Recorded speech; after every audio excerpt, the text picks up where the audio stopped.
দখল করা ভবনে ৪০ বছর ধরে জাতীয় পার্টির খুলনা মহানগর ও জেলা অফিস।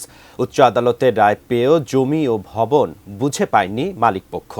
দখল নিয়ে চলছে টানাটানি। অভিযোগ রয়েছে রাজনৈতিক চাপে দখলদার উচ্ছেদে আগ্রহী হয়নি প্রশাসন।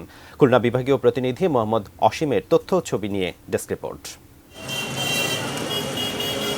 খুলনা শহরের প্রাণকেন্দ্র ডাকবাংলো মোড়। ১৯৭৫ সালে এখানে ২১ শতক জমি কেনে পাট ব্যবসায়ী আবু তালেব মৃধার পরিবার। পরের বছরই জানতে পারেন সম্পত্তিটি অর্পিত সম্পত্তির তালিকাভুক্ত হয়েছে। সেই থেকে জমির মালিকানা ফেরত পেতে আদালতে যান তারা।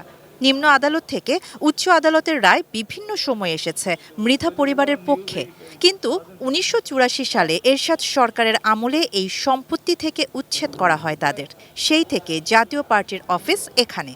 বিভিন্ন সময় হুমকি টুমকি দেয়। ইদানিং এই যে আমার ভাড়াটিয়াদেরকেও তারা বলছে যে ভাড়া দেবা না মালিকরা ভাড়া দিলে তোমাদেরকে উচ্ছেদ করা হবে। জাতীয় পার্টির স্থানীয় নেতারা বলছেন ভবনটি সরকারের কাছ থেকে বন্দোবস্ত করে নিয়েছেন তারা। যদিও বন্দোবস্তের কাগজ নেই, কবে শেষ সরকারি কোষাগারে টাকা দিয়েছেন জানা নেই। তাদের পাল্টা অভিযোগ, সাবেক প্রধানমন্ত্রী শেখ হাসিনার চাচাতো ভাইদের সহযোগিতায় বেশ কিছু বছর ধরে এই সরকারি সম্পত্তি দখলের চেষ্টা চলছে। স্বাস্থ্যকর অল টাইম ফ্যামিলি কেক, সব সময় অল টাইম হেলদি লাইফ। সরকার এই সম্পত্তির মালিক, আমরা কিন্তু মালিকানা দাবি করি না। সুপ্রিম কোর্ট পর্যন্ত যে রায়টি হয়েছে আমরা দেখেছি যে রায়ে বলা আছে যে এখানে ৯ শতক সম্পত্তির সরকার মালিক না।